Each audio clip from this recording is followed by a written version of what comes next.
नमस्कार दोस्तों, स्वागत आपका हमारे चैनल पर। अरे सोनल, ये क्या? तुम अचानक कैसे? और ये बैग? अपने विवाहित बेटी को दरवाजे पर देख स्मृति जी ने पूछा। मम्मी, मैं वो घर छोड़ आई हूँ, हमेशा, वो जहाँ सिर्फ मुझसे काम लिया जाता, पर मेरी बातों को कोई अहमियत नहीं दी जाती। सोनल रोते हुए बोली। पर बेटा, स्मृति जी कुछ बोलने को हुई कि तभी उनके पति महेश वहाँ आ गए। क्या? पर बेटी से सब कुछ दरवाजे पर ही पूछोगी? चलो सोनल बेटा, अंदर। बेटी को ले जाते हुए महेश जी बोले। अरे सोनल, तू कब आई? सोनल की दादी मिथिलेश जी सोनल को गले लगाते हुए बोली।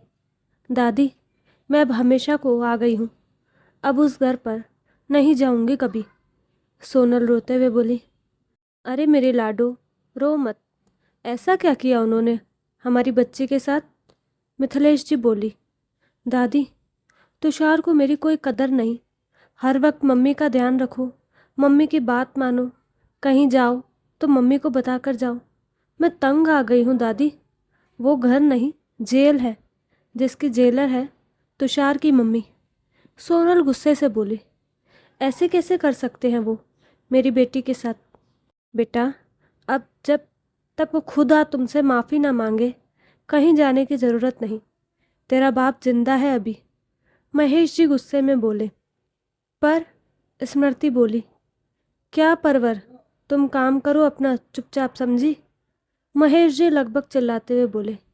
ये सोनल उसके माँ बाप और दादी है। सोनल अपने पापा और दादी की ज़रूरत से ज़्यादा लाडली है। ऐसा नहीं कि स्मृति जी सोनल को प्यार नहीं करती। अरे भाई, माँ है वो तो सबसे ज़्यादा प्यार करती है एक माँ अपने बच्चों को।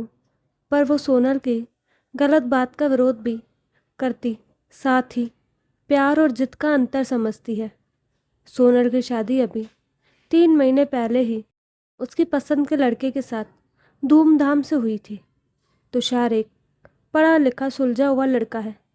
फिर आज ऐसा क्या हुआ जो सोनल सामान के साथ यहाँ है? तभी फ़ोन की घंटी बजी। हेलो, कौन? स्मृति जी ने फ़ोन उठाकर पूछा। माँ, सोनल वहाँ आई है क्या? मैं बाजार गया था और मम्मी मंदिर, तो घर आकर देखा सोनल नहीं थी। सब जगह ढूंढा, फिर देखा सामान भी नहीं है उसका। सामने से तुषार की घबराई हुई आवाज़ आई। चिंता? माँ, उसका गुस्सा बेवजह है। तुषार बोला। मैं जानती हूँ बेटा, तुमसे मिलना चाहती हूँ मैं, क्योंकि तुम्हारी बातें भी सुनना चाहती हूँ। बोलो, कब मिल सकते हो? स्मृति जी बोली। माँ, आज शाम को कैफेटेरिया में मिलते हैं, 6 बजे। तुषार बोला। ठीक है बेटा। स्मृति जी ने ये बोल फ़ोन काट दिया। किसका फ़ोन था? मिथिलेश जी ने पूछा। तुषार का। सोनल, तुम्हें इस तरह बिन बताए नहीं आना चाहिए था अपने पति और सास की गैर हाजिरी में। स्मृति जी बोली। कर दी शिकायत आपसे मेरी? सोनल गुस्से में बोली। मेरी बेटी अपने घर आई है तो उसे ज़रूरत नहीं इजाज़त की। महेश जी बोले। चलो सोनल, अपने कमरे में फ्रेश और नाश्ता करो पहले। स्मृति जी सोनल से बोली। शाम को स्मृति जी बाजार का बहाना कर तुषार से मिलने पहुंची। नमस्ते माँ। तुषार ने स्मृति जी के पैर छुए। जीते रहो बेटा। बेटा, सोनल दिल की बुरी नहीं, बस लाड प्यार में थोड़ी जिद्दी हो गई है। तुम मुझे बताओ, हुआ क्या था? स्मृति जी कुर्सी पर बैठती बोली। माँ, मैं जानता हूँ सोनल बुरी नहीं है, मुझे उससे कोई दिक्कत नहीं, पर न जाने क्यों उसे मेरे घर वालों से दिक्कत है। मम्मी का प्यार उसे टोका टाकी लगता है, जबकि मम्मी उसे पलकों पर बिठा के रखती है। अब कल की ही बात है, सोनल अपनी दोस्त के यहाँ गई थी। काफ़ी देर हो गई, पर वो ना आई, ना उसने फ़ोन किया।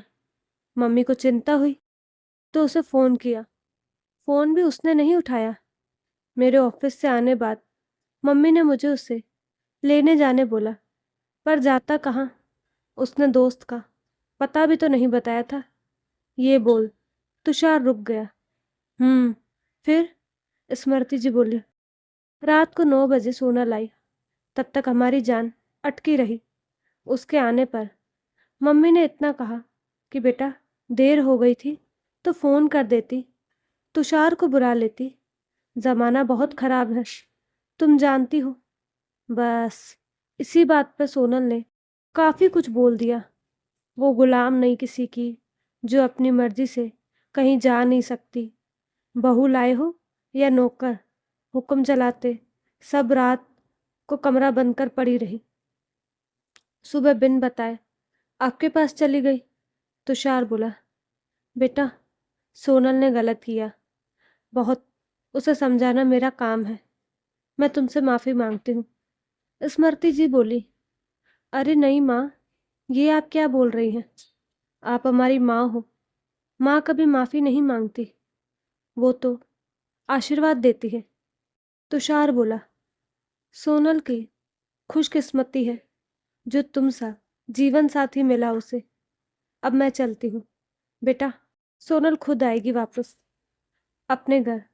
तुम नहीं आओगे उसे लेने, वरना उसे अपनी बात मनवाने की आदत पड़ जाएगी। स्मृति जी ने कहा और वहां से चल दी।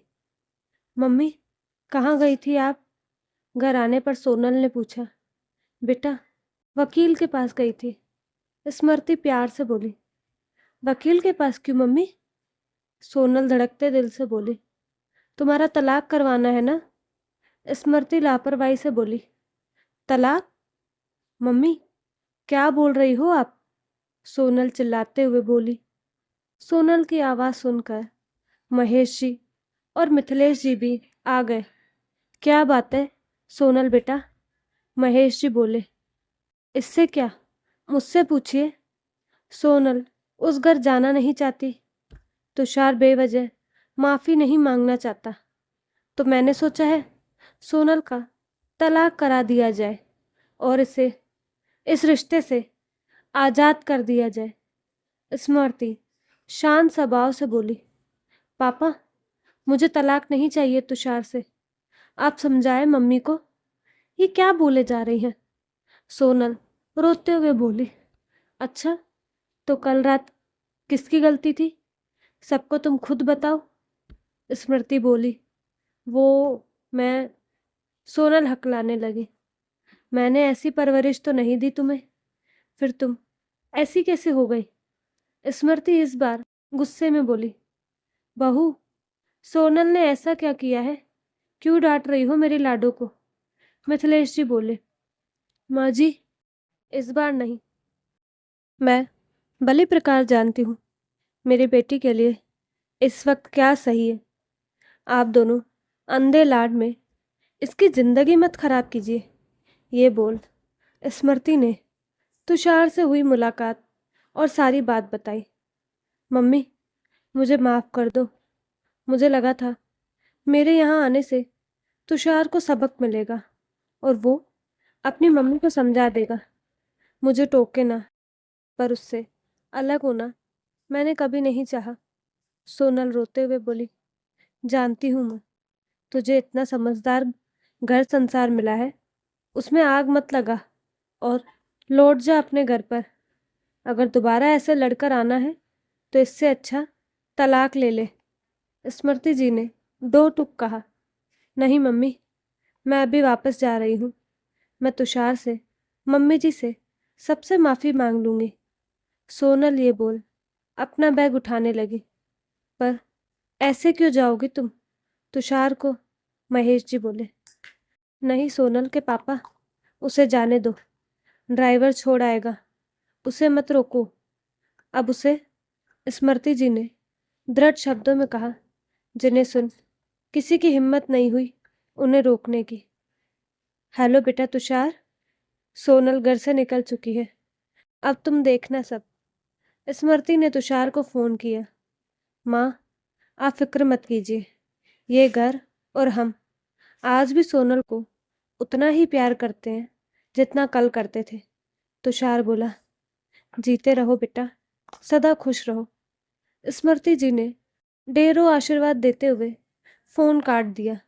स्मृति जी की कुर्सी पर सिर लगा के बैठ गई। आज उन्होंने अपनी परवरिश पर उंगली उठने से पहले मामला संभाल लिया था और बेटी का घर बचा लिया था, जिसका उन्हें संतोष था। तो दोस्तों, आपको कहानी कैसी लगी? अपनी राय कमेंट बॉक्स में ज़रूर दें और साथ ही हमारे चैनल को लाइक शेयर सब्सक्राइब करना ना भूलें। धन्यवाद।